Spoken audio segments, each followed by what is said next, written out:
अथ मंत्रपाठः।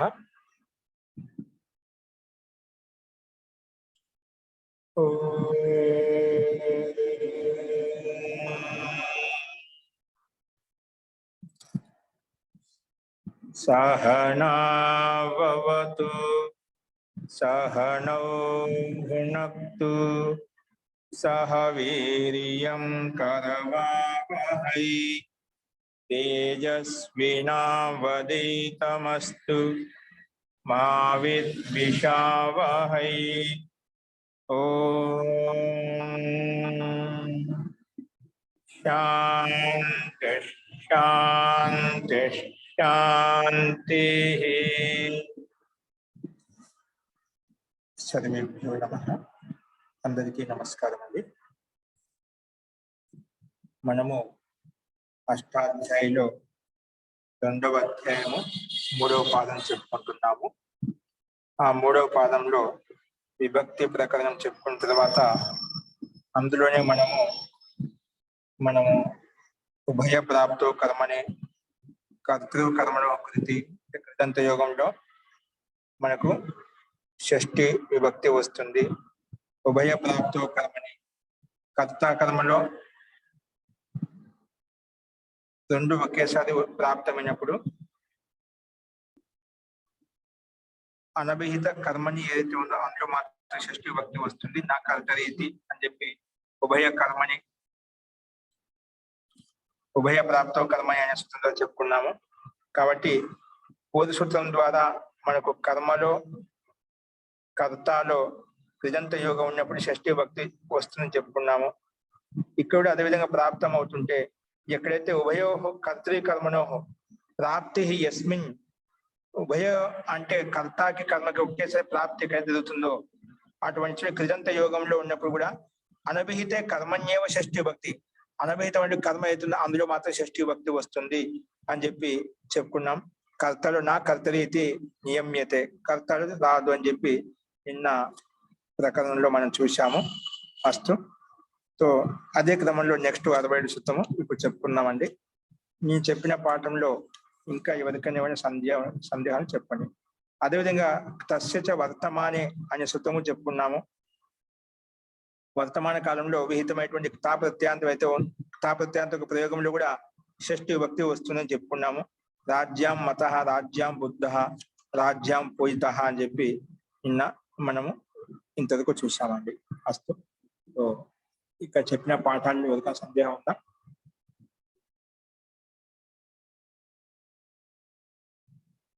ఓకే అండి. అస్తు.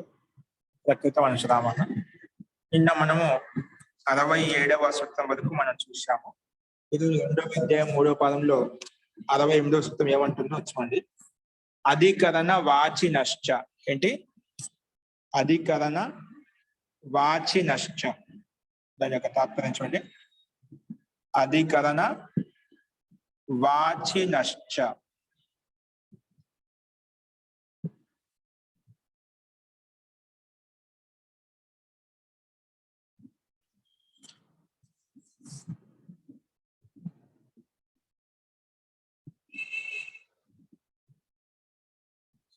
చూడండి,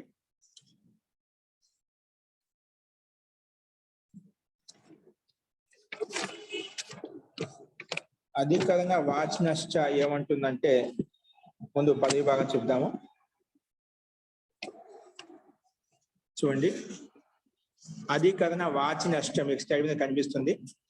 అధికరణ వాచిన షష్ఠి విభక్తి ఏకవచనము, చ అవ్యయ పదము, 2 పదాలకి అనువృత్తి వస్తుంది. పైనుంచి అనువృత్తి వచ్చేసి తస్య షష్ఠి, ఈ 2 పదాలకు అనువృత్తి పై సూత్రాల నుంచి వస్తున్నాయి. ఇప్పుడు దీని యొక్క అర్థం ఏమిటంటే అర్థ అధికరణ వాచిన క్తా ప్రత్యయాంతస్య ప్రయోగే. అధికరణ వాచితో యుక్తమైనటువంటి క్తా ప్రత్యాంతం అంటే క్తా ప్రత్యయం వచ్చినటువంటి శబ్దం అయితే ఉందో క్తా ప్రత్యయాంతస్య ప్రయోగే, క్తా ప్రత్యాంతం యొక్క ప్రయోగంలో షష్ఠి విభక్తి భవతి, షష్ఠి విభక్తి వస్తుంది. క్తా ప్రత్యయాంతస్య ప్రయోగే, క్తా ప్రత్యాంతం యొక్క ప్రయోగంలో షష్ఠి విభక్తి భవతి, షష్ఠి విభక్తి వస్తుంది.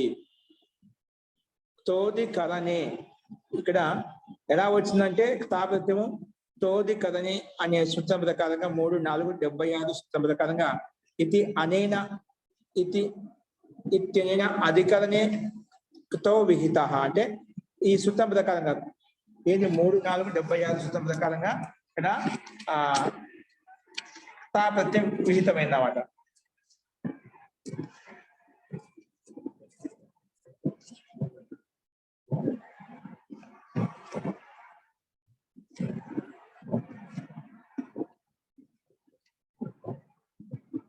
తోదికరణే చ ద్రవ్యగతి ప్రత్యవసానార్థేభ్య ఈ సూత్రం అండి.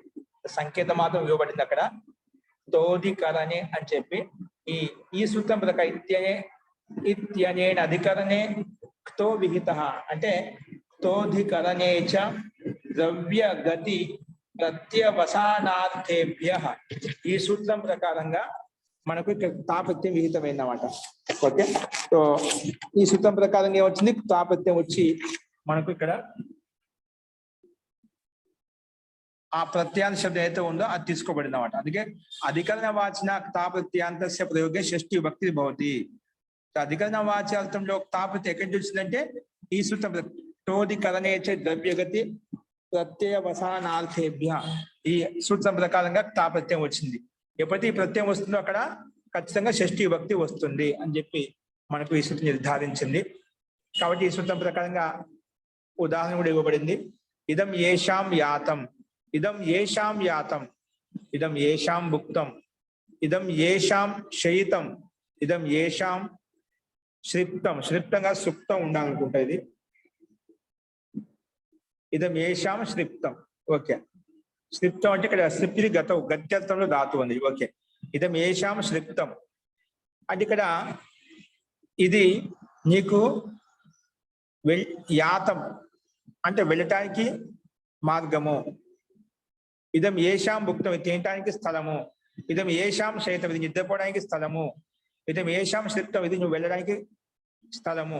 అలాగే ఇలాంటి అర్థంలో ఏషాం యాతంలో క్తా ప్రత్యాంతం, భుక్తంలో క్తా ప్రత్యాంతం, శయితంలో క్తా ప్రత్యాంతం, శ్రిప్తంలో క్తా అక్కడ ఏదైతే తకారం కనిపిస్తుందో అది తోదికరణేచ ద్రవ్యగతి ప్రత్యవసానార్థేభ్య సూత్రం ప్రకారంగా అధికరణార్థంలో వచ్చినటువంటి క్తా ప్రత్యయం అన్నమాట. కాబట్టి ఆ ప్రత్యయం యొక్క యోగంలో అధికరణ వాచక క్తా ప్రత్యాంతం యొక్క ప్రయోగం అవుతుంది, షష్ఠి భక్తి వస్తుంది. అందుకే యాతం అనే క్తా ప్రత్యాంత ప్రయోగం దాని ముందు ఏషాం షష్ఠి భక్తి వచ్చిందండి. భుక్తం అనే క్తా ప్రత్యాంత యోగంలో ఏషాం ఇక షష్ఠి భక్తి వచ్చింది అన్నమాట. అలాగే శైతంలో ఉండే క్తా ప్రత్యాంతం యొక్క యోగంలో ఇదం ఏషాం అని ఏషాం షష్ఠి భక్తి. అలాగే శ్రిప్తం అనేది క్తా ప్రత్యాంతం దాని యోగంలో ప్రయోగించినప్పుడు దాని ముందు షష్ఠి భక్తి వచ్చింది. కాబట్టి అధికరణ వాచి క్తా ప్రత్యాంతం యొక్క ప్రయోగంలో ఏంటి అధికరణ వాచి క్తా ప్రత్యాంతం యొక్క ప్రయోగంలో కూడా షష్ఠి విభక్తి వస్తుంది అని చెప్పి మనకు ఈ సూత్రం ద్వారా తెలుస్తుందండి. ఓకేనా? సో పై సూత్రం ప్రకారంగా అంటే దానికైనా నెక్స్ట్ సూత్రం వస్తుంది 2, 3, 69. ఈ సూత్రం ప్రకారం షష్ఠి విభక్తి నిషేధించబడుతున్నమాట. అంటే ముందు రాబోయే సూత్రం షష్ఠి విభక్తి నిషేధిస్తుంది అంటే దానికి ముందే ఇది అందుకే విధానం చేసిందన్నమాట. తర్వాత ఎట్లా ఈ సందర్భంలో నిషేధించబడుతుంది. అందుకే ఈ సూత్రం ప్రకారంగా అక్కడ మళ్ళీ సూత్రం యొక్క విధానం చెప్పబడింది. అంటే షష్ఠి భక్తికి విధానం చెప్పబడింది అంట. అండ్ నిషేధం ప్రాప్తం అవుతుంటే ఈ సూత్రం మళ్ళీ విధానం చేసి అక్కడ షష్ఠి భక్తిని కల్పించింది అనే సూత్రం యొక్క అభిప్రాయం మనకు ఇక్కడ ఈ సూత్రం యొక్క అభిప్రాయం ఏ రకంగా తెలుస్తున్నది. ఓకేనా? ఇక్కడ अधिकरण वाचक ता प्रत्यांत का प्रयोग में भी षष्ठी भक्ति होती है.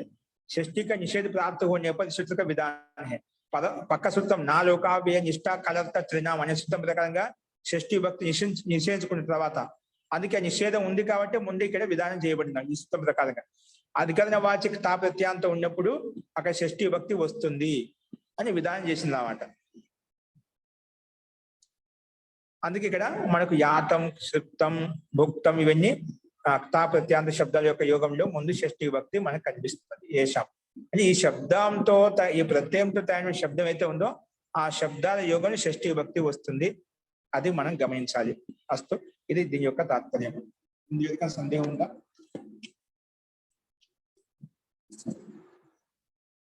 ఓకే అండి, నెక్స్ట్ చూడండి. నా లోకావ్యయ నిష్ఠా ఖలర్థ త్రినాం. నా అవ్యయ పదము లోకావ్యయ నిష్ఠా ఖలర్థ త్రినాం. నా అవ్యయ పదము లోకావ్యయ నిష్ఠా ఖలర్థ త్రినాం. ఇది షష్ఠీ భక్తి బహువచనం అండి. ఓకే,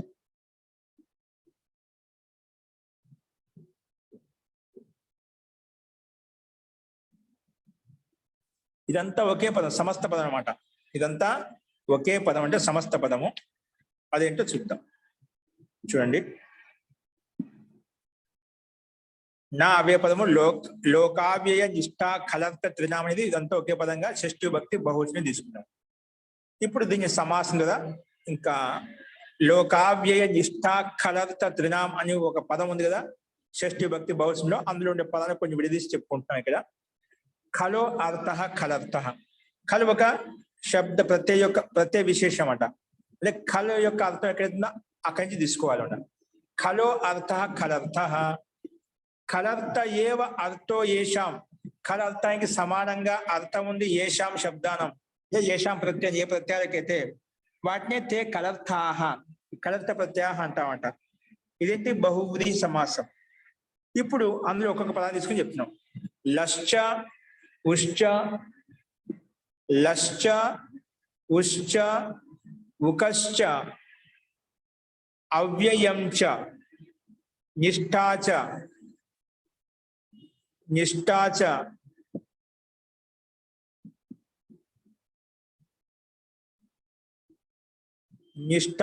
ఖలర్థశ్చ త్రించ ఇతి లోకావ్యయ నిష్ఠా ఖలర్థ త్రినాం.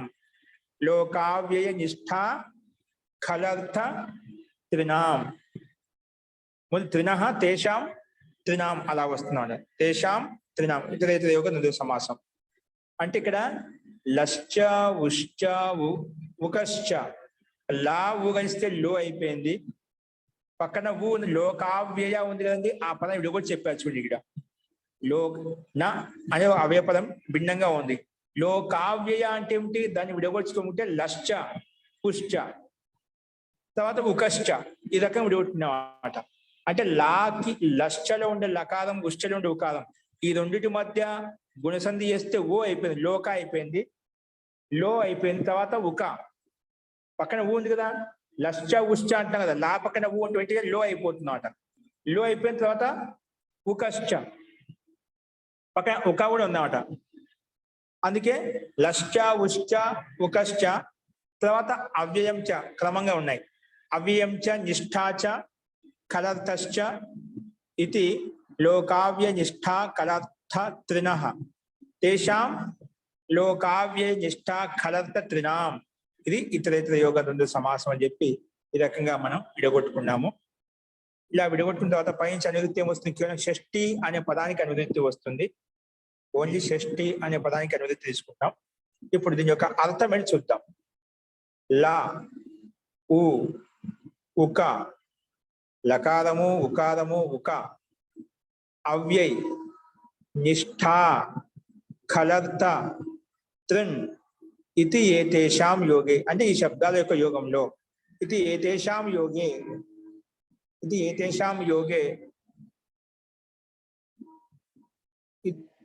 ఏతేషాం యోగే షష్ఠి విభక్తి నా భవతి. అంటే ఎక్కడైతే లకారం ఉంటుందో, ఎక్కడైతే ఉకారం ఉంటుందో, ఎక్కడైతే ఊకా ఉంటుందో, అవ్యయం ఉంటుందో, నిష్ఠా ఉంటుందో, కలర్త ఉంటుందో, తిన్ ఇది ఏతేషాం యోగి, ఈ ప్రత్యయాల యొక్క యోగంలో, ఈ శబ్దాల యొక్క యోగంలో ఏమవుతుంది, షష్ఠి విభక్తి నా భవతి. పైన చెప్పుకున్నాం అధికరణ వాచినశ్చ. అధికరణ వాచిన తా ప్రత్యయాంతస్య ప్రయోగే పైన తా నిష్ఠా ప్రత్యయం ఉన్నమాట. తా నిష్ఠా ప్రత్యయం ఉంది కాబట్టి ఇక్కడ ఈ సూత్రం ప్రకారంగా ఏంటి నిష్ఠా కలర్త ప్రత్యయాలు కాబట్టి ఇక్కడ ఈ సూత్రం విభక్తి నిషేధించబడుతున్నమాట. నిషేధించబడుతుంది కాబట్టే ముందుగానే అక్కడ చెప్పబడి ఆ సందర్భంలో మాత్రం వికల్పంగా అక్కడ విధానం చేస్తున్నామంట. అందుకే అక్కడ షష్ఠి విభక్తి కూడా మనకు కనిపిస్తుంది. కానీ ఇక్కడ లా ఉ ఉక అవ్యయ నిష్ఠ కలర్త త్రిన ఇది ఏతేషాం యోగే, ఈ శబ్దాల యొక్క యోగంలో షష్ఠి విభక్తి రాదు అని చెప్పి విభక్తి నాబోతు అని చెప్పి నిషేధించబడింది. సూత్రం లా అంటే ఏమిటి? అర్థంలో లా గ్రహణేన లకారస్య స్థానాదేశ. లా గ్రహ అంటే లకార స్థానంలో వచ్చే ఆదేశాలు. అంటే ఏమిటి వస్తాయి లకార స్థానంలో? లట్ లకారము, లోటు, లంగ్ ఇవన్నీ వస్తాయి కదా. లకార స్థానంలో ముందుగా తిప్ తస్ జి, లా స్థానంలో తిప్ తస్ జి, సిప్ తస్ థా, మిక్ వస్ మస్, తా ఆతాం ఝ, థాస్ ఆతాం ధ్వం, ఇట్ వహి మహి ఇవన్నీ పద్ధతి ప్రత్యయాలు కదా. ఇవన్నీ అవన్నీ తీసుకోబడతాయి. లా గ్రహణే ఏ లకారస్య స్థానే ఆదేశాః శత్రుశానచౌ కానచ్ కోసు కికినౌ చ తే గృహ్యంతే. సో లకార స్థానం ఏవైతే వస్తాయో లకార స్థానంలో శత్రు శాంత ప్రత్యయాలు కూడా వస్తాయి, కానచ్ కోసు ప్రత్యయాలు కూడా వస్తాయి. కి కినౌ చ కి కిని ప్రత్యయాలు కూడా వస్తాయి అన్నమాట. ఇవన్నీ తే గృహ్యంతే, ఇవన్నీ గ్రహించబడతాయి.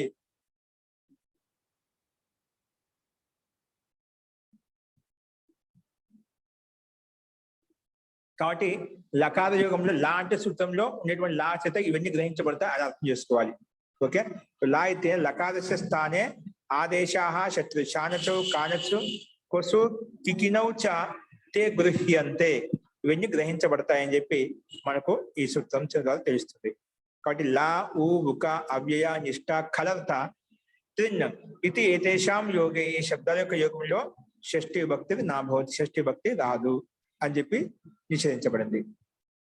ఉదాహరణ చూడండి, ఓదనం పచన్, ఓదనం పచమానః. ఓదనం పచన్ అనేదేంటి ఇక్కడ? ఓదనం షష్ఠి ప్రత్యయాంతం, ఓదనం పచమానః షాస్ ప్రత్యయాంతం. ఓదనం పచన్, ఓదనం పచమానః, పచమానః. ఇక్కడ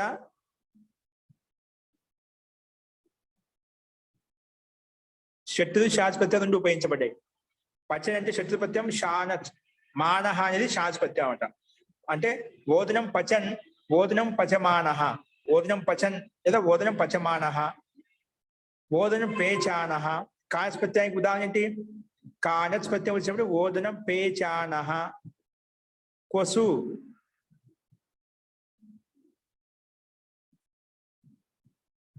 వేదనం, ఓదనం పేచివాన్. కికినవు దానికి ఉదాహరణ ఇచ్చదు పపిహి సోమం దదిర్గాహ. అంటే కీ కిన్ ప్రత్యయాలు వచ్చినప్పుడు ఏవైతే రూపాయలు ఎలా వస్తాయి? పపిహి సోమం దిదర్గాహ ఇలాగా రూపాలు ఉంటాయంట ఈ ప్రత్యయం వచ్చినప్పుడు, కీ కిన్ ప్రత్యయాలు వచ్చినప్పుడు. అలాగే ఊకి ఉదాహరణ చూపిస్తుంది కటం చికీర్షు, కటం చికీర్షు ఊ ప్రత్యయం వచ్చింది. ఓదనం బుభుక్షు, ఇక్కడ ఊ ప్రత్యయం వచ్చింది. అలాగే ఉకాకి ఉదాహరణ ఆగముఖం వారణాసిం,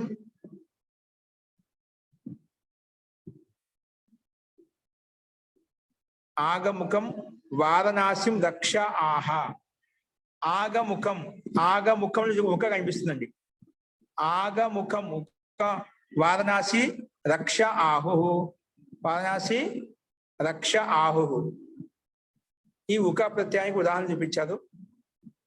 అవ్యదానికి కటం కృత్వా ఓదనం భుక్త్వా, కటం కృత్వా కటం చేసి, ఓదనం భుక్త్వా ఓదనం అంటే అన్నం చేసి అంటే భోజనం చేసి. నిష్ఠ కటం, నిష్ఠ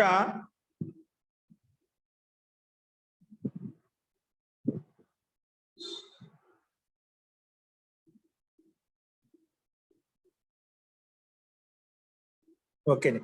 కథం కృతవాన్ దేవ నిష్ఠాపత, నిష్ఠాకి ఉదాహరణ ఇచ్చదు.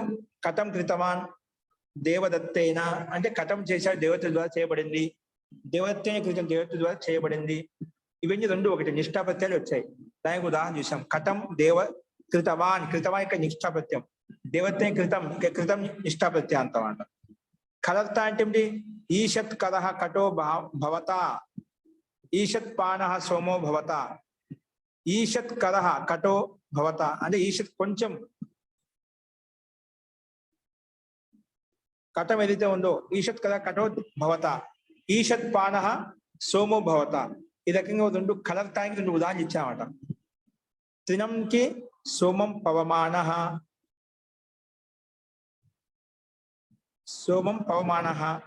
అలాగే నట నట మాధ్యానానః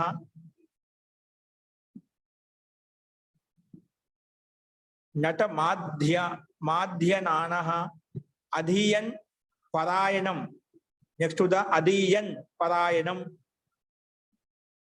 कर्ता कटान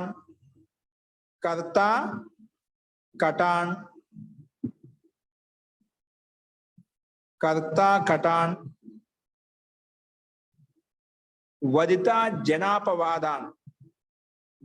जनापवादान तिन इति अनेना प्रत्याहार ग्रहणम सूत्రంలో తిన్ శబ్దం ఉంది కదా దాని చేత ప్రత్యాహారం అర్థం చేసుకోవాలి लटः शत्रुशाच प्रथम समानाधिकरणेन इत्यारभ्य आत्रिन नकारात् आत्रिनो नकारात्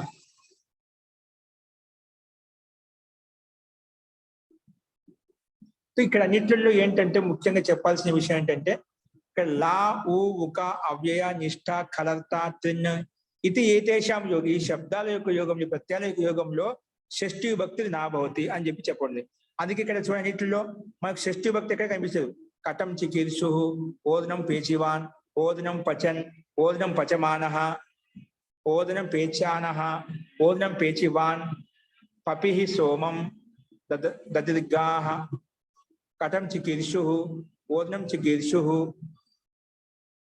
ఇవన్నీ ఈ రకంగా అన్నిటిలో ఈ అర్థాల్లో ఉన్నప్పుడు అక్కడ షష్ఠి విభక్తి జరగదు షష్ఠి విభక్తి కాదు అని చెప్పి ఈ సూత్రం స్పష్టంగా చెప్పినది లా ఊ ఉక అవ్యయ నిష్ఠ కలర్త త్రిన్ ఇది ఏతేషాం యోగే షష్ఠి విభక్తి నాభవతి అని చెప్పి ఈ సూత్రం మనకు ప్రస్తావించింది సో వదిత జనాపవాదాన్ ఇక్కడ ద్వితీయ భక్తి కనిపిస్తుంది మనకు వదిత జనాపవాదాన్ తో అలాగే త్రినితేన ప్రత్యాహార గ్రహణం లట్ శత్రు శాచ ప్రథమ సమానాధికరణ ప్రకారంగా ఇక్కడ మనం ఈ లకార స్థానంలో వచ్చేటువంటి ఆదేశాలు ఏవైతే ఉన్నాయో మనం చెప్పుకున్నామండి అస్తు ఇక్కడ మనం ఈ సూత్రం ద్వారా ఏం గుర్తుపెట్టుకోవాలంటే లోకావ్య అంటే లా ఊ ఉక అవ్యయ్ నిష్ఠ కలర్త త్రిని ఇది ఏతేషాం యోగి ఈ శబ్దాల యొక్క యోగంలో షష్ఠి భక్తి నా బోధి ఈ శబ్దాలు ఉన్నప్పుడు అంటే మిగతా సందర్భాలు అవుతాయి ఈ శబ్దాల యోగంలో మాత్రం షష్ఠి భక్తి కాదు అని చెప్పి ఈ సూత్రం నిషేధించింది అదేవిధంగా అన్ని చోట్ల ఉదాహరణ అదేవిధంగా ఇవ్వబడ్డాయండి అక్కడ ఉదాహరణలు కూడా అదేవిధంగా అన్ని చోట్ల అలాగే ఇవ్వబడ్డాయి కాబట్టి ఈ అర్థాలు ఏవైతే ఉన్నాయో వాటిని ఉన్నప్పుడు షష్ఠి భక్తి కాదు అని చెప్పి మనకు ఈ సూత్రం చెప్తున్నది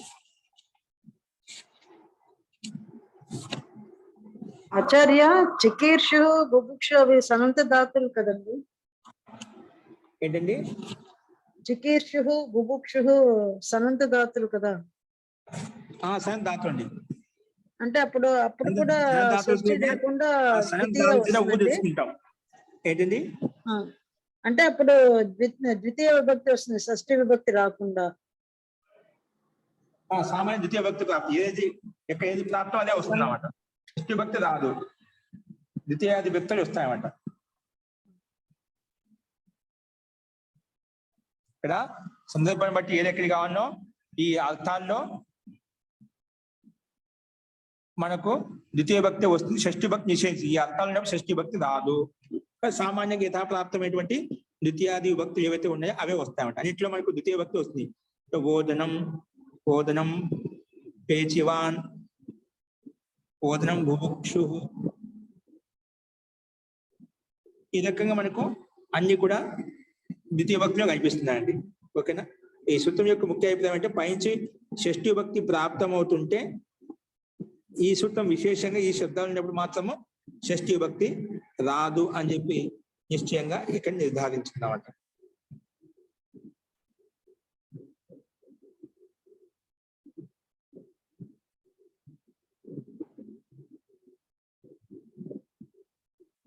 అస్తు ఈ రకంగా చూసి ఇక్కడ మీకు అర్థాలు కూడా వచ్చాయి కటం చికీర్సు ఇక్కడ మొట్టమొదటి ఓదనం పచన్ ఓదనం పచమాన అంటే ఓదనాన్ని వండుతూ అని అర్థం వస్తుంది. అంటే అన్నం వండుతూ. కానిస్పతి ఓదనం పేచాన అంటే అతడు ఓదనాన్ని వండాడు. ఓదనం పేచాన రెండో ఉదాహరణ ఏంటి? అతడు అన్నం వండాడు. మూడో కొసపత్యం వచ్చి ఎలా ఉంటుంది? ఓదనం పేచివాన్. ఓదనం పేచివాన్. పపిహి సోమం దదిర్గాహ. తో ఓదనం పేచిమాన్. ఇక్కడ కూడా అన్నం వండాడని అర్థం తీసుకుంటాడు. ఎందుకంటే ధాతు అదే కాబట్టి ప్రత్యయ భిన్నం వల్ల అలా వచ్చిందన్నమాట. అంటే అతను అన్నం వండాడు. అలాగే కికిని ప్రత్యయ పపిహి సోమం దదిర్గాహ. పపిహి సోమం దదిర్గాహ. అలాగే ఊకి సంబంధించి కటం చికీర్షు అంటే చెటాయి తయారు చేయడానికి ఇష్టం ఉన్నవాడు. చెటాయి తయారు చేయడానికి కోసం అంటే ఇష్టమైన కోరిక కలిగిన వాడు. ఇదేంటి? ఓదనం బుభుక్షు. ఓదనం బుభుక్షు అన్నప్పుడు అన్నము తినటానికి ఇష్టం ఉన్నటువంటి వాడు. అన్నం ఓదనం బుభుక్షు అంటే తినటానికి ఇష్టం కలిగినటువంటి వాడు. అన్నం తినటానికి భోజనం చేయడానికి ఇష్టం కలిగినటువంటి వాడు అని చెప్పి ఇక్కడ చెప్పబడింది.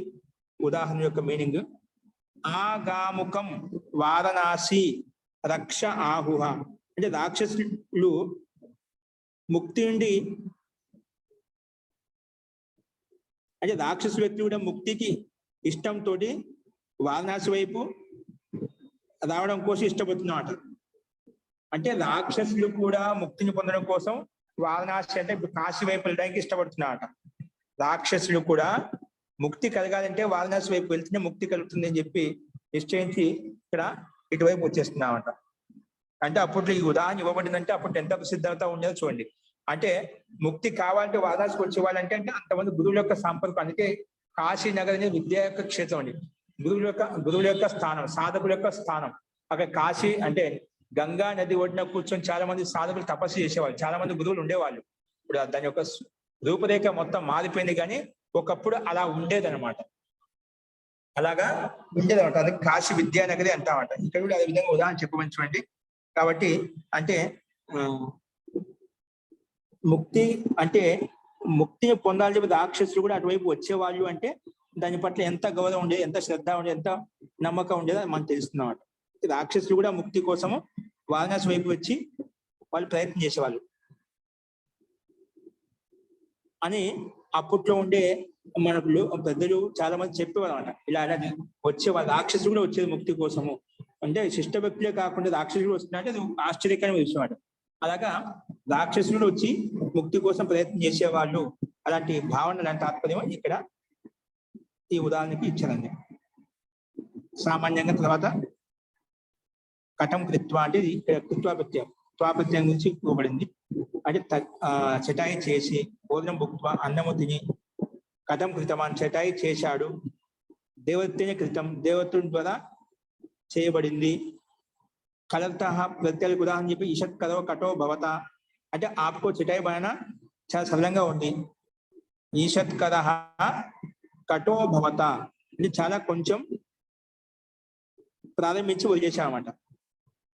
కాబట్టి ఈషత్ కద అంటే కొంచెం, కటో భవత అంటే ఆప్ చటాయి బనానా చటాయి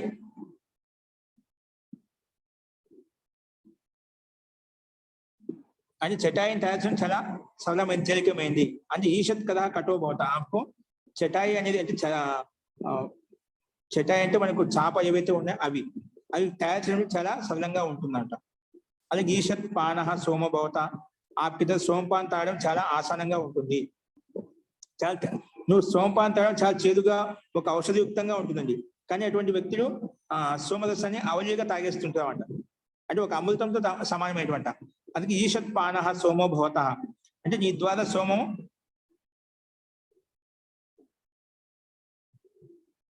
అంటే అతనితో ఎవరైతే ఉన్నదో సోమపానం తాగడం చాలా సరళమైంది. అందుకే ఈషత్ పాన సోమ భవత అంటే నీ ద్వారా సోమపానం తాగడము ఆసానమైంది, తేలికైంది. అలాగే తిని ప్రత్యేక ఉదాహరణ చూపించే సోమం పవమాన అంటే సోమం అంటే పవిత్రమైనటువంటి అర్థంలో తీసుకుంటుంది సోమ శబ్దాన్ని.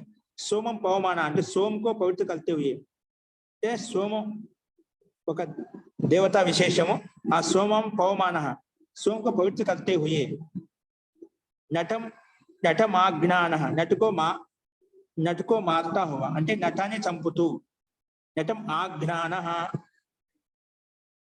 అధీయన్ పారాయణం చేసుకుంటూ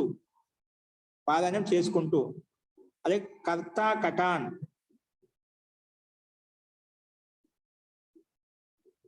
వదిత జనాపవాదం ఇవన్నీ కూడా మనుషుల యొక్క నిందను చెప్పేటువంటి మాట. కర్తా కటాన్ వదిత జనాపవాదాన్ ఈ రెండు ఉదాహరణలు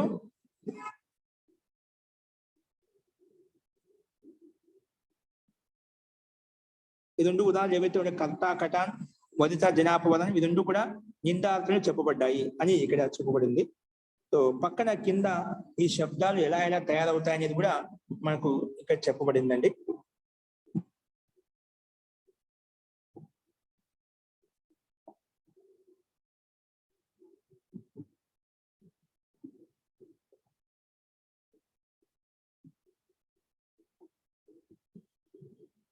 చూడండి కింద ఇవన్నీ పైకి ఇచ్చాడు. లటహ శత్రు శానచు లట్కే స్థానం శత్రు శాన్ ప్రత్యయం వచ్చినప్పుడు లేదా లిటహ కాన జీవాతోటి ఇప్పుడు మనకు ఇక్కడ ఉదాహరణ చూస్తే శత్రు అంటే ఓదునం పచన్ అన్నాం కదా, పచని శత్రు ప్రత్యయం.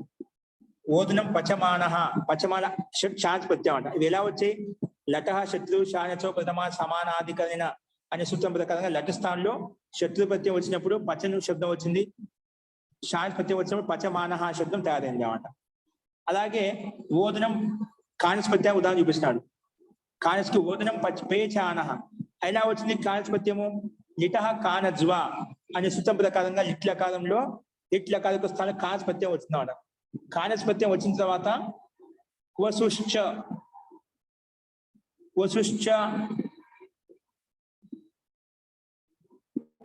సూత్రం ప్రకారం కోసు ప్రత్యయం వస్తుంది. క్వసుశ్చ అనే సూత్రం ప్రకారం కోసు ప్రత్యయం వస్తుంది. అది ఆద్రి గమ హన జన ఖన గసాం లోభ కింగిత్య నంగి అనే సూత్రం దాదాపు అలాగే ఉండాలి. ఈ సూత్రం ప్రకారంగా కీ తథా కిన్ ప్రత్యయాలు లిట్ స్థానీలో వస్తాయన్నమాట. అంటే ఈ కీ ప్రత్యయము కిన్ ప్రత్యయం అనేది లిట్ లకారం యొక్క లిట్ లకారం ఏదైతే ఉందో దాని స్థానంలో రెండు ప్రత్యయాలు వస్తాయంట. అందుకే ఇక్కడ మనకు కీ కిన్ ప్రత్యయాలు వచ్చినప్పుడు ఏమొస్తుంది రూపము?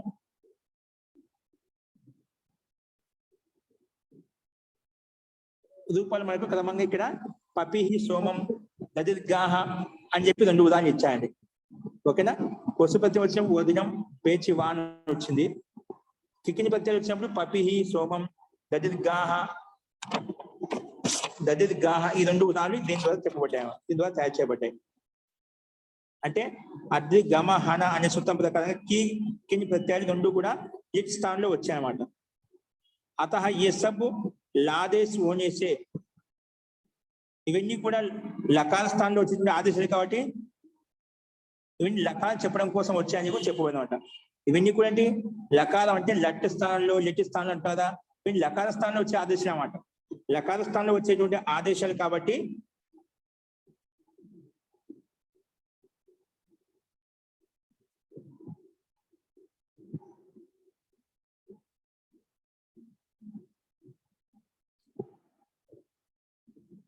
ఈ సబ్ లకార దశలో వచ్చినటువంటి లకార ఆదేశాలు కాబట్టి లా స్థానంలో వచ్చినటువంటి కోసు ప్రత్యయం కావచ్చు, కానిస్ ప్రత్యయం కావచ్చు, శత్రు శాంతి కావచ్చు, ఇవన్నీ లట్ లకార స్థానంలో వచ్చినట్టు అనమాట.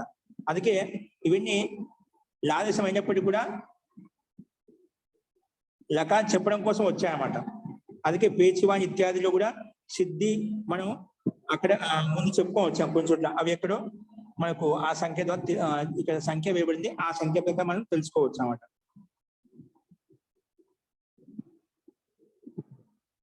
ఇక్కడ ఏం చెప్పబోదంటే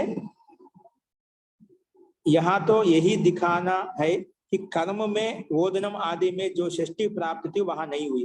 అంటే కర్మ అంటే కర్మలో మామూలుగా పై సూత్రం ప్రకారంగా షష్ఠి భక్తి ప్రాప్తం కావాల్సింది, ఇక్కడ ప్రాప్తి కలగలేదు అన్నమాట, ప్రాప్తి రాలేదు. అది ఇక్కడ మనం గమనించాల్సిన విషయం. ఇక్కడ కర్మలో ద్వితీయ భక్తి ఓదనం ఆదిలో షష్ఠి భక్తి ప్రాప్తం అవుతుంటే షష్ఠి భక్తి ప్రాప్తం అవుతుంటే ఈ సూత్రం వచ్చి నా అని చెప్పి నిషేధిస్తున్నాడు. ఇలాంటి సందర్భంలో లా ఉ ఒక అవ్యయ నిష్ఠ కదర్థ త్రిన్ ఇది శబ్దాల యొక్క యోగంలో షష్ఠి భక్తి రాదు అని చెప్పి ఈ సూత్రం నిషేధిస్తుంది. అది ముఖ్యమైన విషయం ఇక్కడ. అందుకే సనాశంస భిక్షవు తోటి భూపతి తీసుకొచ్చాం చికిత్సు ఆది రూపాలు తయారవుతాయి. అలాగే లష పత పద అనే సూత్రం ప్రకారం ఉకై ప్రత్యయం వస్తుంది. ఆ ఉకైకి అనుమతి లోపం చేస్తే యా వెళ్ళిపోతుంది, ఓన్లీ ఉకా మిగులుతుందన్నమాట. ఉకా మిగులుతుందన్నమాట. तो जिसको ఏ సూత్రంలో అయితే ఈ రూపంలో అయితే ఏ సూత్రంలో ఉకా అని ప్రత్యయం చెప్పకూడదు. ఇప్పుడు ఉకై ప్రత్యయం చెప్పాను. ఏ సూత్రం ప్రకారంగా లష పత పద అనే సూత్రం ప్రకారంగా ఇక్కడ ఉకై ప్రత్యయం వచ్చింది. ఆ ఉకై ప్రత్యయానికి అనుబంధ లోపం చేస్తే కేవలము ఉకా మిగిలినమాట. అది ఇక్కడ తీసుకోబడింది, ఆ ప్రత్యయం ఇక్కడ తీసుకోబడిందన్నమాట. అలాగే ఆ గాముఖంలో కూడా ఇదే విధంగా ఉక ప్రత్యయం దీని ద్వారా తీసుకోబడింది అన్నమాట. అలాగే త్వాప్రత్యంలో త్వాప్రత్యం ఎలా వచ్చింది? త్వాకి త్వా తోసుని కసునా అవేసంజ అవేసంజ కావడం వల్ల త్వా తోసుని కసునాశ అవేసంజ అయిపోయింది అన్నమాట. కానీ కల్కి అర్థంలో జో విహిత ప్రత్యయాలు బహు కలక్త కహే గయే హే అంటే కల్ యొక్క అర్థంలో జో విహితం అంటే కల్ యొక్క అర్థాన్ని అంటే కల్ యొక్క ప్రకారం ఏవైతే అర్థాలు ఉన్నాయో ఆ అర్థానుగుణంగా కల్ యొక్క అర్థంలో ఏదైతే ప్రత్యయాలు చెప్పబడ్డాయో వాటి కలక్త ప్రత్యయాలు అంటారని చెప్పి ఇక్కడ ఈ కృత్వ ద్వారా ఒక సంకేతం చెప్పబడింది. అలాగే ఈషత్ కథ ఈషద్దుహు సూషు అనే సూత్రం ప్రకారం కల్ తథా ఈషత్ పానహంలో కలత్వమే ఈచ్ ప్రత్యయం వచ్చిందన్నమాట. అంటే ఈ రెండు సూత్రాల ప్రకారం కల్ ప్రత్యయము ఈషత్ కొంచెము తాగడం అనే అర్థంలో కలత్వమే ఈచ్ ప్రత్యయం వచ్చాయి. రెండు ప్రత్యయాలు వచ్చాయన్నమాట. అలాగే త్రిని ప్రత్యయానికి త్రిని అనేది ప్రత్యాహారం తీసుకోబడినమాట. అంటే లటహ శత్రు శానచో ప్రథమ సమానాధికరణేన అనే సూత్రం ప్రకారంగా త్రు చేత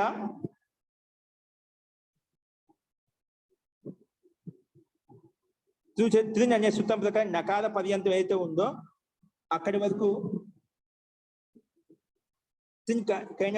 త్రిని అని చెప్పడం వల్ల వాటి అంతర్గతంలోకి వస్తాయన్నమాట. అంటే శానచ్ ప్రత్యయము ఛానస్ ప్రత్యయము శత్రు ప్రత్యయము త్రిని ప్రత్యయము ఇవన్నీ కూడా వాటి అంతర్గతంలోకి వచ్చేస్తాయి. అంటే త్రిని ప్రత్యాహారం తీసుకోబడింది అన్నమాట. ఎక్కడి వరకు? త్రిని అనగానే నకార పర్యంతం.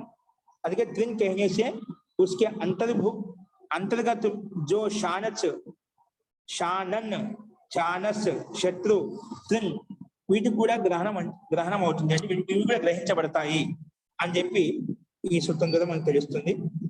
అలాగే పవమానహలో పూంగ్ యజోహు షానన్ పూంగ్ యజోహు షానన్ అనే సూత్రం ప్రకారంగా షానన్ ప్రత్యయం వచ్చింది.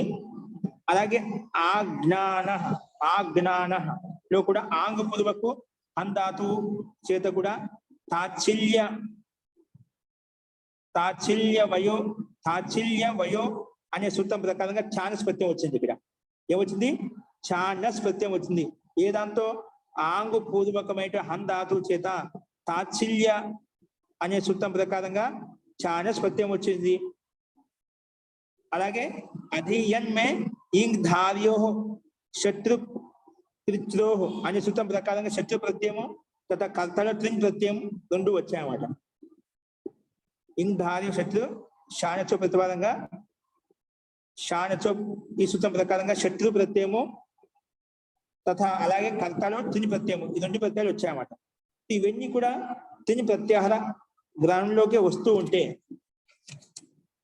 అంటే ఇవన్నీ కూడా త్రిని ప్రత్యాహార అంతర్గతం తీసుకోబడతాయండి. త్రిని అనగానే ఏం చెప్పాం మనం పైన?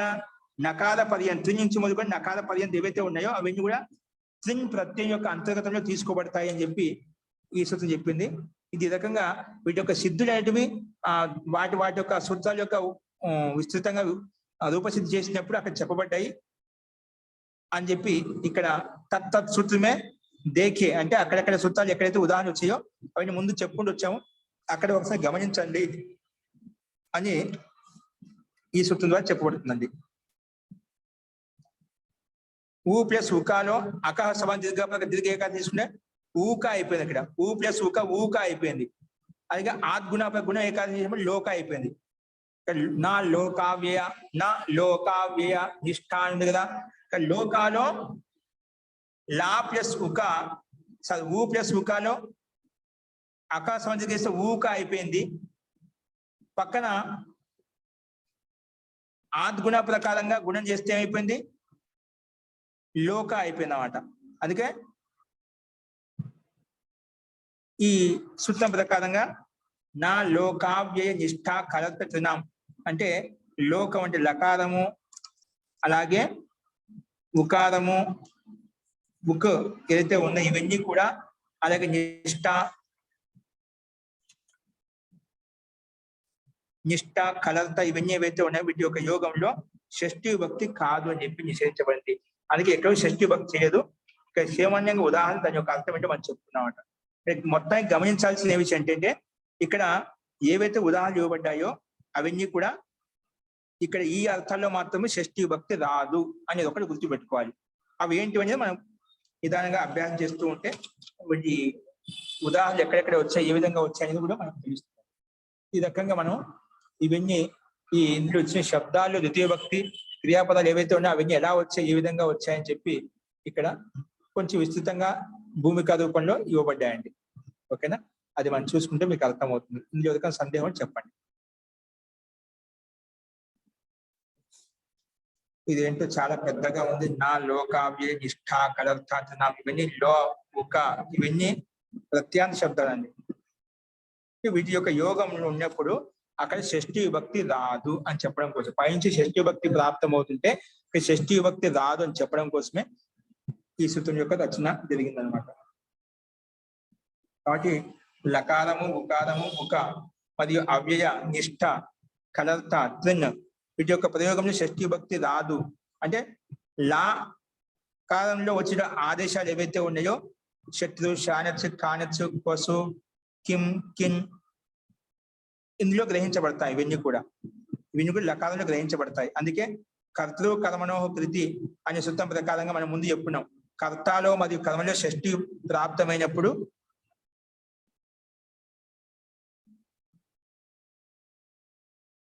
కర్తాల కర్మలో షష్ఠి విభక్తి ప్రాప్తం అవుతుంటే ఈ సూత్రం ప్రకారం నిషేధించబడింది అన్నమాట.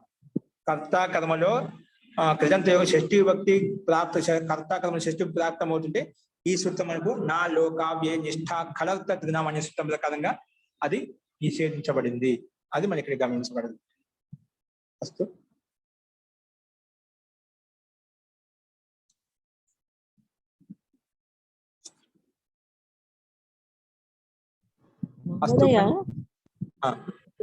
ఇక్కడ కికెన్ ప్రత్యయాలు ఉన్నాయి కదా, అది మనం కికెన్ ప్రత్యయం అని ఉంది కదా, కికెన్ ప్రత్యయం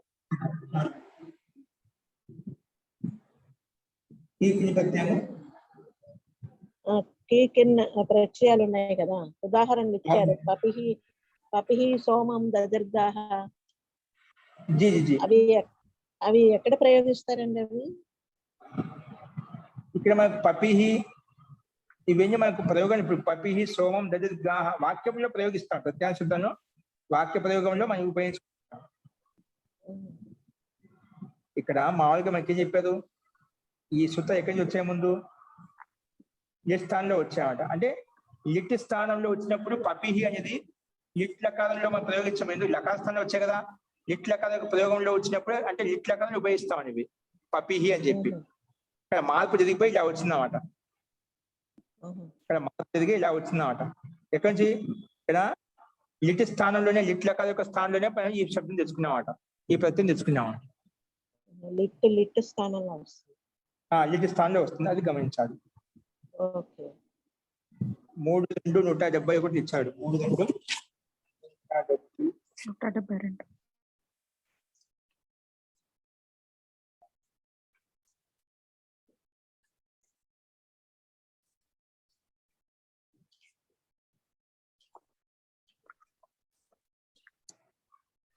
ఆద్రి గమ హణ జన ఇవి ధాతులు. ఆంగ్ ద్రి ధాతు, గమ్ ధాతు, హం ధాతు, జన్ ధాతు. ఈ ధాతుల యోగంలో లిట్ స్థానంలో కి కిన్ ప్రత్యయాలు వస్తాయి. అంటే ఇక్కడ ఛందస్సు విషయంలో మాత్రమే, అంటే ఛందస్సు విషయంలో మాత్రమే ఆత్ అంటే ఇక్కడ సూత్రంలో ఆద్రి అంటే ఇక్కడ ఆత్ అంటే ఆంగ్ ఉపసర్గం కాదు, ఆత్ తీసుకున్నాడు. దీర్ఘ ఆకారం, ఆత్ దీర్ఘ ఆకారం ఉండాలన్నమాట. ఆత్ అంటే ఆకారాంతేభ్య ధాతుభ్య, ఉదు అంటే ఉదుకారాంతేభ్య ధాతుభ్య. తర్వాత గమ్ ధాతు, హన్ ధాతు, జంతాలు ఇత్యేతేభ్యశ్చ ధాతుభ్య తాత్సల్యాదిషు అంటే స్వభావార్థంలో తాత్సల్యాదిషు కర్తృషు వర్తమానే కాలే కీ కినౌ ప్రత్యయాలు వస్తాయి. కీ కినౌ ప్రత్యయో భవతః, కీ కిని ప్రత్యయాలు రెండు వస్తాయి అని చెప్పి. కానీ ఇక్కడ కింద పోతా లిట్వత్ చ తౌ ప్రత్యయో భవతః, ఈ రెండు ప్రత్యయాలు వస్తాయి లిట్వత్ కి సమానంగా అయిపోతాయి అన్నమాట. ఎలా అయిపోతాయి అంటే లిట్ లకారంలో ప్రత్యయాలు వస్తే ఈ విధంగా అయిపోతాయి, లిట్ కి సమానంగా ఈ రెండు ప్రత్యయాలు అయిపోతాయి. అంటే లిట్ కి సమానంగా అయిపోతే లిట్ లో ఏ నిమిత్తం చేసుకొని లిట్ లకారం నిమిత్తం చేసుకుని ఏవైతే పనులు చేస్తామో మనం అవన్నీ కూడా ఇవన్నీ చేసుకోవచ్చు అన్నమాట. అందుకేనా లిట్వత్ చ తౌ ప్రత్యయ పోతాయి, అంటే కీ కిని ప్రత్యయ లిట్ కి సమానంగా అయిపోతాయి. లిట్ కి సమానంగా అయినప్పుడు లిట్ లకారంలో ఏ క్రియాకలాపాలు చేస్తాం అవన్నీ కూడా ఇక్కడ కూడా వర్తిస్తాయి అన్నమాట. అది ఇక్కడ చెప్పాడు. ఎందుకంటే ఛందస్సు విషయంలో ఒక్కోసారి ఒక రకంగా మారిపోతుంటారు, కానీ ఛంద విషయాలు ఎక్కడ ఏ విధంగా ఉంటే వాటిని అలాగే మార్చుకోవాలన్నమాట. అది ఒక వ్యవస్థ, ఒక విధి విధానం అన్నమాట. అందుకే ఇక్కడ ఛందస్సు విషయంలో మాత్రమే అలా సాధ్యమవుతుంది. అంటే ఇటువంటి తౌ ప్రత్యయ ఇటువంటి వీటికి సమానంగా రెండు ప్రత్యయాలు వస్తాయి, వీటికి సమానంగానే కీకిని ప్రత్యయాలు రెండు వస్తాయి అని చెప్పి ఇక్కడ చెప్పబడింది అన్నమాట. నిడుబదితి కార్యాది దేశ పపిహి సోమం దదుర్గాహ మిత్రావదనో తతురిహి దూరే హ్యద్వా జగురిహి, ఇవన్నీ ఉదాహరణ మనకు కనిపిస్తున్నాయండి. సో మొత్తానికి ఇవన్నీ లిట్ లకార స్థానంలో ఇవి మనకు ఈ కీకిని ప్రత్యయాలు వస్తాయి అని ఈ సూత్రం ద్వారా మనం చెప్పుకున్నాం. సో వరలక్ష్మి గారు అర్థమైంది మహోదయ. ఓకే, ఈ రకంగా మనం ఈ సూత్రం చెప్పుకున్నాం. నెక్స్ట్ సూత్రం అనేది మనం రేపు చెప్పుకుందామండి. మహోదయ, ఇప్పుడు మనం చాలా సూత్రాలు ఈ విభక్తులు ఎక్కడ వస్తాయి, ఏ విభక్తి వస్తుంది, ఇవన్నీ చెప్పుకుంటా వస్తున్నారు వరుసగా సూత్రాలలో. కానీ ఈ ఒక్క సూత్రం దగ్గరే చాలా విశాలంగా చాలా ఎక్కువగా వర్ణించి చెప్పారు. చాలా ఎక్కువ సూత్రాల గురించి ఇందులో ఇన్వాల్వ్ అయి ఉన్నాయి. ఎందుకనంటారు? ఇన్వాల్వ్ కాదు, ఇక్కడ మనకు సూత్రంలో ఏ పదాలు ఇచ్చారో ఆ పదాలు అంతా చెప్పుకున్నాం. ఇలా అర్థం లేదు. లా ఉక ఈ లకారం చేత ఏం గ్రహించబడతాయి చెప్పుకున్నామట. లకారం చేత ఏం తీసుకుపడితే ఇప్పుడు లా గ్రహాయ ఈ లకారస్య స్థానే ఆదేశ, లకార స్థానం వివిధ ఆదేశాలు వస్తాయి. షట్లు జట్ స్థానం షట్లు ప్రత్యయం వస్తుంది, చాత్ ప్రత్యయం వస్తుంది, కాయస్ ప్రత్యయం వస్తుంది, కోట్ ప్రత్యయం వస్తుంది, కికిని ప్రత్యయం వస్తుంది. ఇవన్నీ లకార స్థానంలో వస్తాయన్నమాట. ఇక్కడ విశాలంగా వచ్చింది అంటే శబ్దం యొక్క ప్రయోగం అలా ఉందన్నమాట. ఇప్పుడు లా అనే చేత ఒక అక్షరం చేత ఇన్ని అక్షరాలు గ్రహించబడ్డాయి అన్నమాట.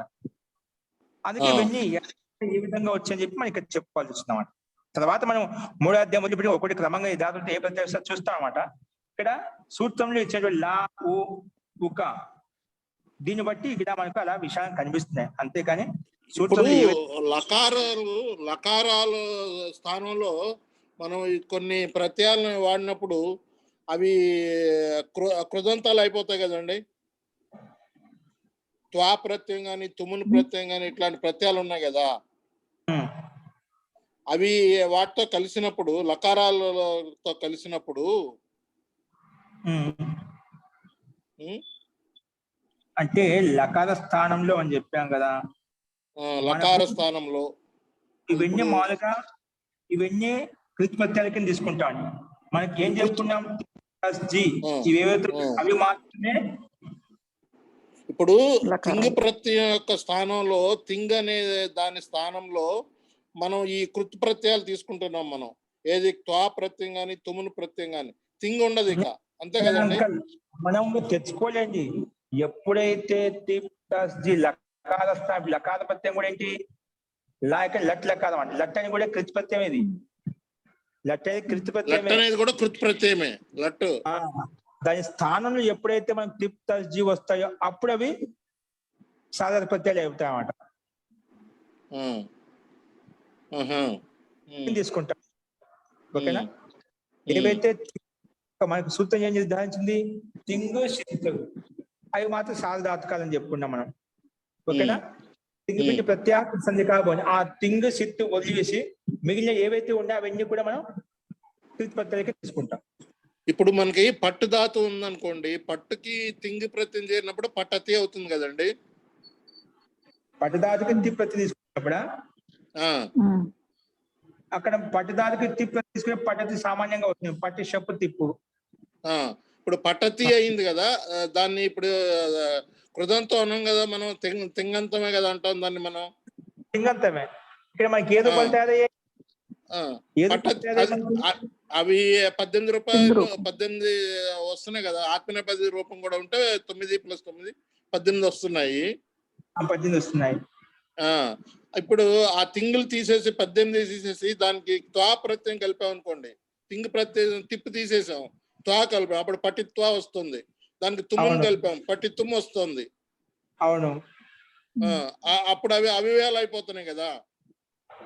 అవుతున్నాయి అవన్నీ కృదంతాల కింద ఉంటే అవ్యాల కింద అవుతాయి. కొన్ని త్వా తోసిన ప్రకారంగా ఇంకో తుమ్మిన ప్రత్యయానికి మకారంతానికి అవేసింది, ఇవన్నీ అవ్యాలు అవుతున్నాయి, అవయవాలు అయిపోతున్నాయి. అప్పుడు తింగులు మనం తీసేస్తున్నాం కదా, తింగులు అక్కడ ఉంచటం లేదు కదా. అదే ఉంచలేదు అంటే అది స్థానాన్ని ఆక్రమించుకుని విశిష్టమైన సందర్భాన్ని వచ్చేసాడు. కానిస్పత్యాలు, శత్రుపత్యాలు, శాస్పత్యాలు అని చెప్పి అర్థాన్ని బట్టి మనం తెచ్చుకుంటామంట. అలాగే అక్కడ ఆ యొక్క పట్టుధాతుకి తిప్పనేటువంటిది ఎట్లా తింగు ప్రత్యయం కలిపామో, అలాగే ఇక్కడ లకార స్థానంలో కూడా ఏమన్నా తింగులు కానీ లేకపోతే వేరే ఏమన్నా ప్రత్యయాలు తీసేయటం కానీ కలపటాలు కానీ ఏమైనా చేయాలా? ఈ యొక్క సూత్ర రూపసిద్ధులు, ఈ సూత్రాన్ని ఆధారం చేసుకుని రూపసిద్ధులు చేసేటప్పుడు, అది నా యొక్క సంశయం. కలపాల్సిన అవసరం మనకు స్పష్టంగా ఏ రూపాయలు ఇక్కడ ఉదాహరణ ఇచ్చాను మనకు.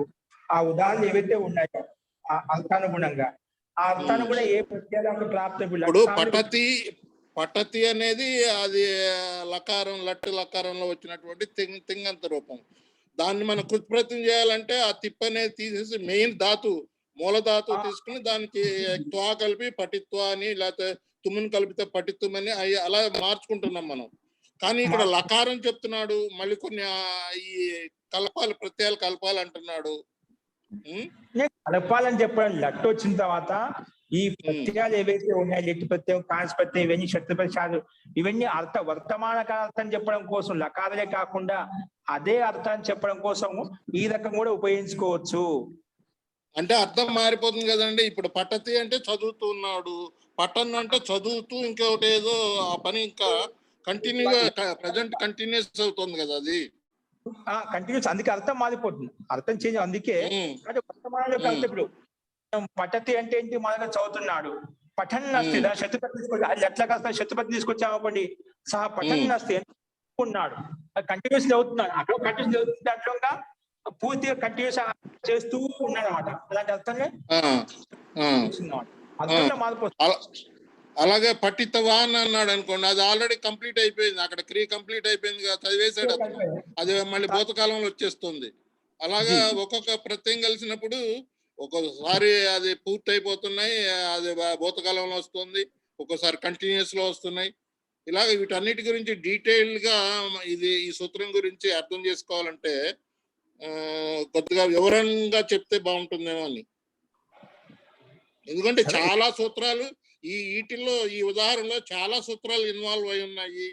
ఇవి ఏ అర్థంతో ఇక్కడ ఇన్వాల్వ్ అవుతున్నాయి, లకారం ఎక్కడ దీంతో లింక్ అవుతుంది, అది కాక ఇంకొకటి అధికరణాల గురించి కూడా చెప్తున్నాడు. అధికారం లేదు, దీంట్లో కొంచెం సింపుల్ గా ఉన్నాయి, కాదు మీకు మళ్ళీ ఎక్స్ప్లెయిన్ చేస్తాను రేపు. దీంట్లో మామూలుగా ఏంటంటే ఇక్కడ ఈ సందర్భాల్లో వచ్చినప్పుడు పైనుంచి షష్ఠీ విభక్తి ప్రాప్తం అవుతుంటే షష్ఠీ విభక్తి కోసమే. అలాగండి. ఇప్పుడు పై సూత్రంలో అది అధికరణ వాచి అంటున్నాడు కదా, అది వచ్చేసి అది ఇదే కదా, కారకాలు కూడా వస్తున్నాయి కదా అక్కడ, కారకం అనుభూతి అంటే ఆ ప్రకారం నడుస్తుంది మనకు. కాబట్టి ఇక్కడ అధికరణ వాచి తాపత్యాంతం ప్రయోగించినప్పుడు షష్ఠీ విభక్తి వస్తుంది చెప్పామాట. అదే ఇక్కడ మాకు కన్ఫ్యూజన్ ఏంటంటే కారకాలు వస్తున్నాయి, లకారాలు వస్తున్నాయి, అలాగే ఈ త్వా ప్రత్యయాలు, కృదంత ప్రత్యయాలు స్థానంలో మనం లకార స్థానంలో తిప్త జీవనం తెచ్చుకుంటే, అలాగే లకార స్థానంలో మనం శత్రు శాంతి ప్రత్యయాలు, కాన్స్ ప్రత్యయాలు వచ్చినప్పుడు ఈ రకంగా వస్తాయి. అంటే అవి ఏ అర్థాన్ని అయితే లకారాలు సంకేతిస్తాయో అలాంటి అర్థాన్ని ఈ ప్రత్యయాల ద్వారా మనం చెప్పుకోవచ్చు. ఇప్పుడు భూతకాల తవత ప్రత్యయం తెచ్చుకున్నాం, తా ప్రత్యయం తెచ్చుకున్నాం, నిష్టా ప్రత్యయంలో శత్రు శాంతి ప్రత్యయం తెచ్చుకున్నాం. అలాంటి అర్థం చెప్పడం కోసం కలర్త ప్రత్యయాలు ఇవన్నీ అదే అర్థం లకారంలో ఉండేటువంటి అర్థమవుతుంది అది ఈ ప్రత్యాంత శబ్దంతో కూడా తెచ్చుకోవచ్చు అని చెప్పడం కోసం ఇది ఒక ప్రయోగం చూపిస్తున్నామాట. లకారంతోనే కాదు, లకార స్థానంలో ఈ ప్రత్యయం వచ్చినప్పుడు అదే అర్థాన్ని సంకేతిస్తుంది చెప్పడం కోసం అన్నమాట. అదే అర్థం సంకేతించాను. అదే దాదాపు అదే అర్థం సంకేతిస్తుంది చెప్పడం కోసమే కేవలం లకారమే కాకుండా లకార ప్రత్యాంత శబ్దాలతో అదే అర్థం బోధించుకోవచ్చు. లింగంతో కాకుండా క్రియాంతాలతో కూడా ఆ ప్రత్యయాన్ని మనం సంకేతించవచ్చు అని చెప్పడం కోసం. ఇప్పుడు తవతు ప్రత్యయం కూడా అది దీంట్లోకి వస్తుంది, కృదంత ప్రత్యయం కింద వస్తుంది కదండి. తవతు ప్రత్యయం కూడా అది ఆ కవతు ప్రత్యయం వచ్చినప్పుడు అది భూతకాలం మాత్రమే చెప్తుంది కదా, అది ప్రజెంట్ చెప్పదు కదా, ప్రజెంట్ అసలు చెప్పదు కదా. మరి అప్పుడు మేము ఆ పని చేసేసాడు అని వస్తుంది. శత్రు ప్రత్యయం చెప్పినప్పుడేమో అది కంటిన్యూ జరుగుతోంది అని వస్తుంది. ఇలాగ కొన్ని ఉదాహరణలు ఇక్కడ ఈ ఉదాహరణ వచ్చినప్పుడు ఇక్కడ శత్రు ప్రత్యయం వాడాలి, ఈ ఉదాహరణ వచ్చినప్పుడు ఇది ఆల్రెడీ అయిపోయింది కాబట్టి ఇక్కడ పాస్ట్ టెన్స్ భూతకాలం వచ్చేటువంటి కవత ప్రత్యయం వాడాలి. ఇలాగ కొద్దిగా కొన్ని మాకు వివరంగా చెప్తే బాగా అర్థం అవుతుందేమోనని. ఇంత ముందు సూత్రాలు చదివిన దానికైనా ఈ ఒక్క సూత్రం దగ్గర ఇది కొద్దిగా మింగుడు పడట్లేదు. అలాగే మరి అట్లా అంటే వీటిని మీకు మరి ఒకసారి మనకి మీకు దీన్ని ఉదాహరణ చూపి తెలుస్తుంది. అంటే ఇక్కడ ఏం లేదా అలాంటి అర్థం మీరు చెప్పిన విషయాన్నే ఇదకు ప్రయోగించుకోవచ్చు చెప్పి జస్ట్ ఈ ఒక నమూనా ఇది కూడా చూపించామంట. తర్వాత మీకు 3వ అధ్యాయం అంతా కూడా ధాతులతో డైరెక్ట్ లకారం చూపిస్తామంట. ధాతులతో ప్రత్యయాలు వచ్చినప్పుడు ఏ రకంగా ఉంటాయి, ప్రత్యయ శబ్ద క్రియాంత ప్రత్యయాలు వచ్చినప్పుడు ఏ రకంగా ఉంటాయి, అక్కడ రెండు చూసినా మీకు క్లారిటీ వస్తుందన్నమాట. ఈ ప్రయోగాలు ఇంకా మనకు రాలేదా, ఆ దాని యొక్క సూత్రాల గురించి మనం ఇక్కడ చెప్పుకుంటామంట. ఇప్పుడు ఇవన్నీ వచ్చే సూత్రాలు అన్నమాట. ఇప్పుడు ఇక్కడ ఏవైతే ఉదాహరణ మనకు చూపించారో ఆ ఉదాహరణ చూపించిన కూడా మనం తర్వాత చెప్పుకోబోతున్నాం. ఇప్పుడు మీకు ఆ సూత్రాలు ఈ ఉదాహరణలకు రూపసిద్ధులు చేయాలి అంటే ఆ సూత్రాలన్నీ కూడా మనకి క్షుణ్ణంగా తెలిసి ఉండాలి, అంతే కదండి. ఏంటంటే ఇక్కడ ఇచ్చిన ఉదాహరణలు వాటికి రూపసిద్ధులు అవన్నీ డీటెయిల్ గా అది ఎలా ఈ రూపం సిద్ధించింది అనేది తెలుసుకోవాలంటే ఆ సూత్రాల గురించి కూడా ఇక్కడ వాడిన సూత్రాల గురించి కూడా తెలిసి ఉండాలి అనే కదా చెప్పడం వాళ్ళు. ఇక్కడ మనం ఈ సూత్రం పరంగా కేవలం మనం గుర్తుపెట్టుకోవాల్సిన అంశం ఏంటంటే ఇలాంటి ప్రత్యయాలు వచ్చినప్పుడు అవ్యయం కానీ నిష్ఠా కానీ కలత ప్రత్యయాలు కానీ ఇతర ప్రత్యయానికి సంబంధించిన ఏవైతే అంటే అవ్యయము నిష్ఠాకు సంబంధించిన భూతకాలం కలత ప్రత్యయాలు కొన్ని ఉన్నాయన్నమాట. ఈ ప్రత్యయాల యోగం ఎప్పుడు వచ్చిన షష్ఠీ భక్తి రాదు, బస్ ఇది గుర్తుపెట్టుకోవాలి మనకి. ఎందుకంటే కృతంత యోగ షష్ఠీ భక్తి వస్తుంది, ద్వితీయ ఎక్కడ వస్తుంది, తృతీయ ఎక్కడ వస్తుంది, ఏ అర్థంలో వస్తుంది అవి చెప్పుకుంటూ వస్తున్నామట. ఈ సూత్రం ప్రకారంగా ఈ గుర్తు పెట్టుకోవాలి. లా ఉక అవ్యయ నిష్ఠ కలత ఈ ప్రత్యయాలు వచ్చిన ఈ ప్రత్యయాలు వచ్చినప్పుడు మాత్రం షష్ఠీ భక్తి కనిపించదు, ఖచ్చితంగా రాదు. అంటే పై సూత్రం ప్రకారంగా వస్తున్నాయి, పైనుంచి ప్రాప్తం అవుతుంటే ఈ సూత్రం నిషేధించింది. అది ముఖ్యంగా గమనించాలన్నమాట మనం. షష్ఠీ భక్తి ఈ ప్రత్యయాల యోగంలో రాదు అని చెప్పడం కోసం అట. ఇక రూపసిద్ధి ముఖ్యం కాదు, రూపసిద్ధి తర్వాత ఎట్లా తెలుసుకుంటాం మనం, తర్వాత వస్తాయి. అది ఎందుకంటే సందర్భం కొత్త కొన్ని ప్రయోగాలు కొత్తగా వచ్చాయి కాబట్టి ఇక చూపించామన్నమాట. కొన్ని ప్రత్యయాలు ముందు రాలేదన్నమాట. రాలేదు కాబట్టి ఎలా వచ్చాయి, ఏ విధంగా వచ్చాయి కొన్ని జస్ట్ చూపించాడన్నమాట. కొత్త ప్రత్యయాలు కాబట్టి కొన్ని విశిష్టంగా ఉన్నాయి కాబట్టి అంతవరకే. ఇక్కడ కేవలం ఈ అర్థాలు వచ్చాం షష్ఠీ భక్తి పైన క్రమంగా చెప్పుకుంటూ వస్తాం.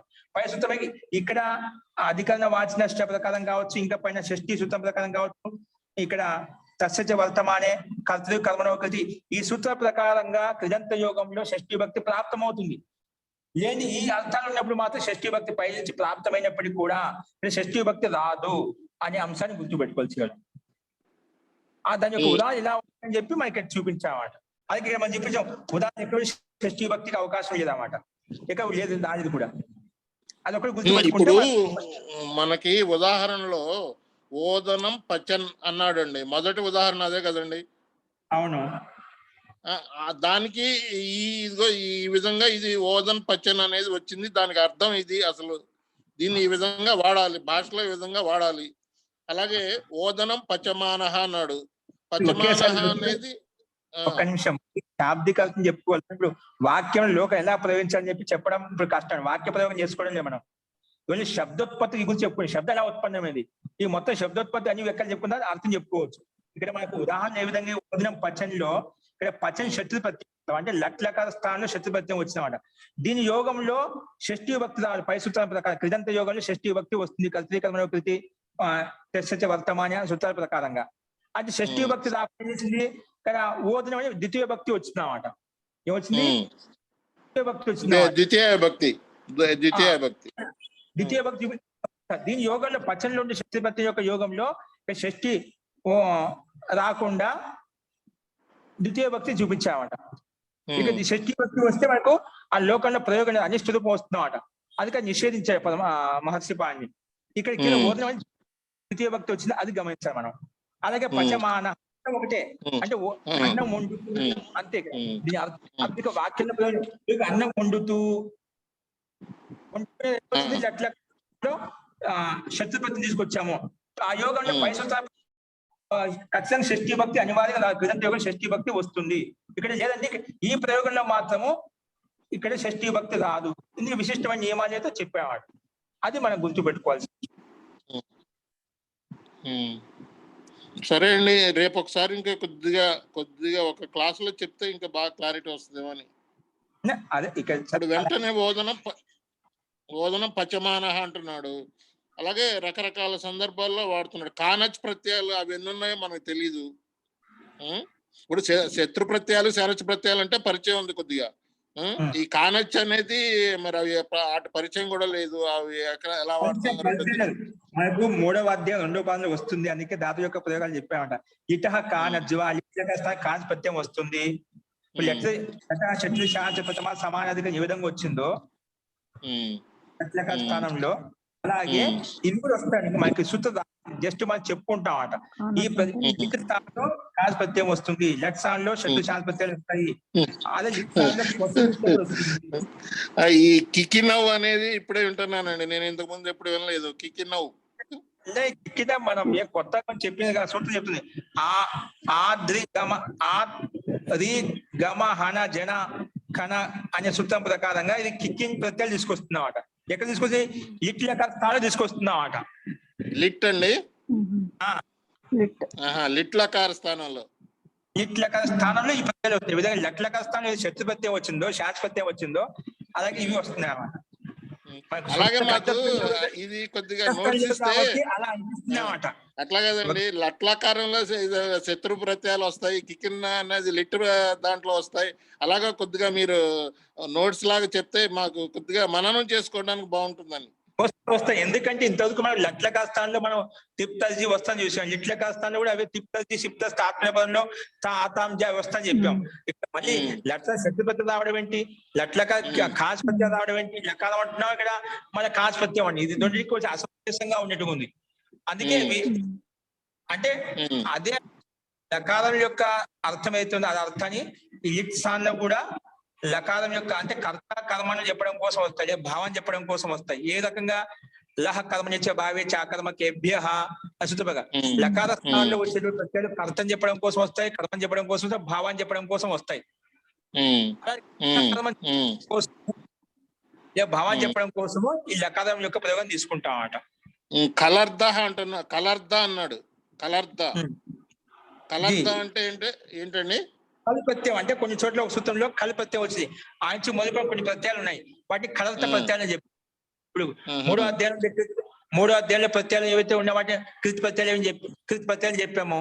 అలాగే 4వ అధ్యాయం ఉండే కృతి ప్రత్యయాలు చెప్పాము. అలాగే కల్పత్యం అనే ఒక సూత్రంలో కల్పత్యం వస్తుంది. ఆ నుంచి మొదలుపడి ప్రత్యయాలు ఏవైతే ఉన్నాయో కలర్త ప్రత్యయాలు అంటామాట. అది ఏ లకారానికి వస్తుందండి? అది కలర్థం ఏ లకారానికి వస్తుందో? అది కలర్త ప్రత్యయాల కలర్త ప్రత్యయాలు డైరెక్ట్ వచ్చేస్తాయి. ఇక్కడ ధాతు చేత ఇవి డైరెక్ట్ గా వస్తాయి. ఇక్కడ కాచి అర్థంలో ఇక్కడ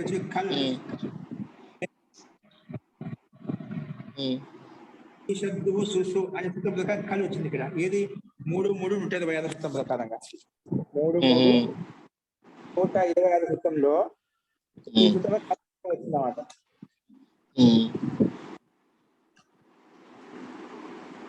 సరే, ఈ ప్రత్యయానికి ఈ లకారంలో దీన్ని వాడచ్చు అనేది గుర్తు తెచ్చుకుంటే బాగుంటుంది. మీరు అది అవసరం లేదు, శబ్దాల వరకు చూసుకోండి అని చెప్తున్నారు. అది ఒకటే కేవలం అర్థం ఇక్కడ వస్తుంది. ఏంటంటే షష్ఠీ భక్తి ప్రాప్తం అవుతుంది, గుర్తు పెట్టుకొని షష్ఠీ భక్తి ప్రాప్తం అవుతుంటే ఈ సూత్రం ఏది ద్వితీయ భక్తే వస్తుంది.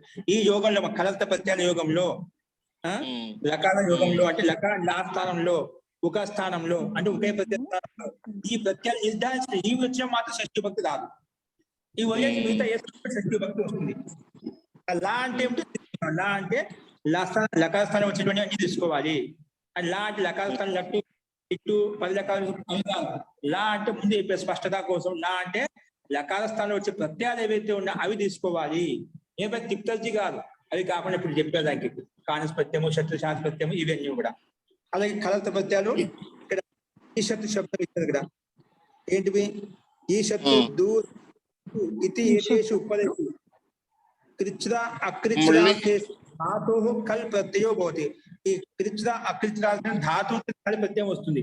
కానీ ఈ శత్రు దూరు ఉపదాలు ఉంటే గిన ఇక్కడ కల్ ప్రత్యయం వస్తాయి. ఇక్కడ అప్పుడు కల్ ప్రత్యయాలు వచ్చినప్పుడు ఈ రకంగా రూపాలు ఉంటాయన్నమాట. ఈ శత్రు మళ్ళీ తృణ్ ప్రత్యయం ఉన్నప్పుడు ప్రత్యాహారం గ్రహణం చేయాలంటున్నాడు. తృణ్ ప్రత్యయం వచ్చినప్పుడు ప్రత్యాహారం అంట. మరి అది ఏ ప్రత్యాహారాన్ని గ్రహించాలో తెలియదు. నకార పర్యంతం చెప్పారు కదా, అంటే ఇప్పుడు తుని ప్రత్యయం ఎక్కడి నుంచి మొదలుందో అక్కడి నుంచి మొదలుకొని లాస్ట్ లో కొన్ని అధికార సూత్రం ఉంది. ఆ అధికారం వరకు వచ్చే ప్రత్యయాలను తుని ప్రత్యయాలు అంటాం. ఇక్కడ మనకు సామాన్య సంకేతించబడింది. అంటే లట శత్రు శానత్రి నుంచి మొదలుకొని తుని సూత్రం ఉన్నమాట. ఏంటి? లట శత్రు శానత్వ ప్రథమ సమానాధికరణ సూత్రం నుంచి మొదలుకొని అంటే 3వ అధ్యాయము 2వ పాదం నుంచి మొదలుకొని 124 సూత్రం అన్నమాట. 124 సూత్రం నుంచి మొదలుకొని అంటే తృచిలో తృ ఉంది కదా, అక్కడి నుంచి మొదలుకొని తృని అంటున్నా కదా, ఒక తృని అనేది మళ్ళా 130 ఉందండి. 124 మొదలుకొని 135 సూత్రం వరకు ఉండేటువంటి పద్ధతిలో ఉండే ప్రత్యయాలు ఏవైతే ఉన్నాయో నకార పదాలు ఇవన్నీ తృని ప్రత్యయ అంతర్గతంలో వస్తాయి అన్నమాట.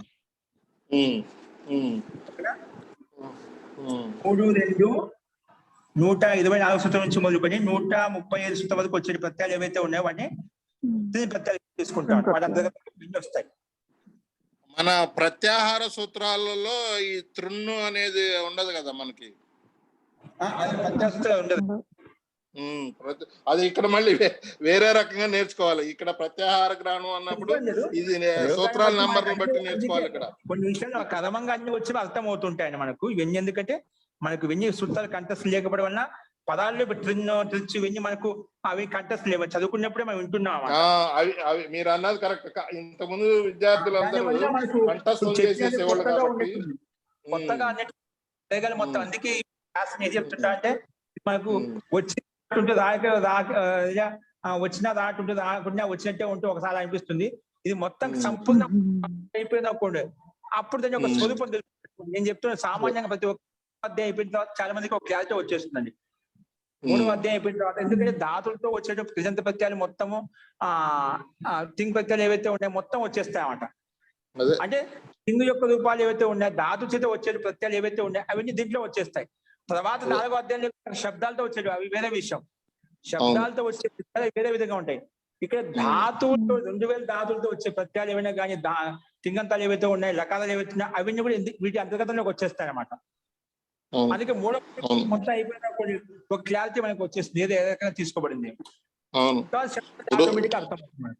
ఇప్పుడు ఆచార్యుల వారి ద్వారా 25% వస్తుంది మీకు జ్ఞానం. ఇంకా 25% సహా విద్యార్థులతో డిస్కస్ చేస్తే చర్చలు జరిపితే ఇంకా 25% వస్తుందని చెప్పారు కదండి. ఇలా డిస్కషన్ కనీసం ఒక వారంలో ఒక రోజైనా సహఛాత్రులతో చేసుకుంటే ఒకళ్ళ అభిప్రాయాలు ఒకళ్ళు తెలుసుకుని కొద్దిగా జ్ఞానం పెరుగుతుందని అనుకుంటున్నా. ఇప్పుడు మీతో మాట్లాడటం వల్ల కొద్దిగా తెలుస్తున్నాయి కదా విషయాలు.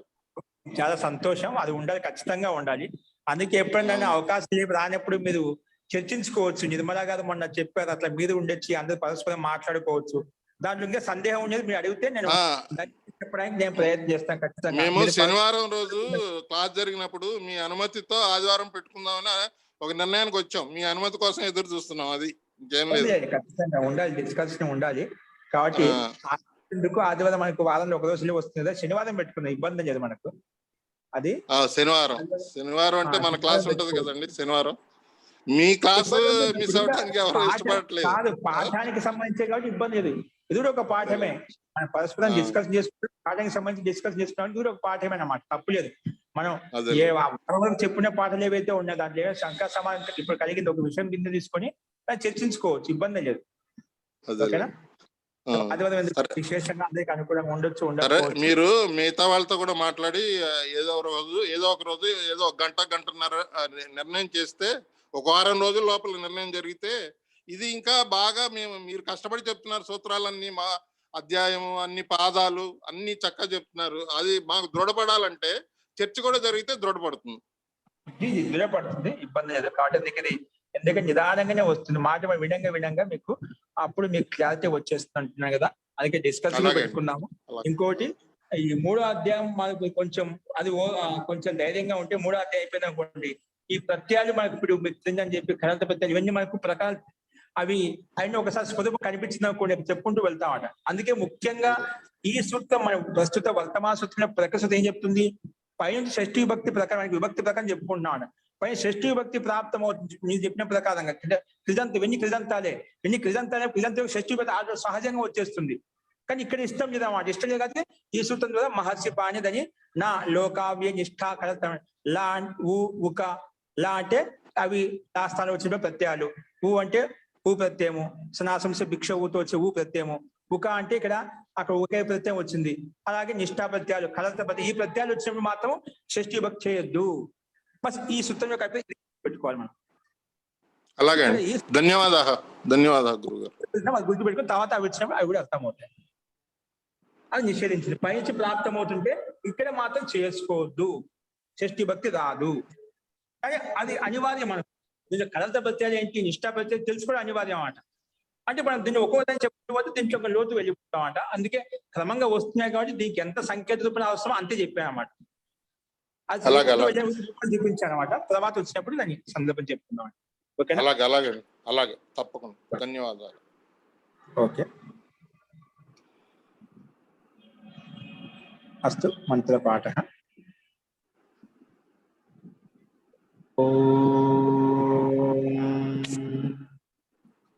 సర్వే భవంతు సుఖినః, సర్వే సంతు నిరామయాః, సర్వే భద్రాణి పశ్యంతు, మా కశ్చిద్ దుఃఖభాగ్ భవేత్. ఓం శాంతి శాంతి శాంతిః. సర్వేభ్యో నమః. అందరికీ నమస్కారం. నమస్తే మహోదయ. ధన్యవాదాలు. ఓం నమస్తే సార్.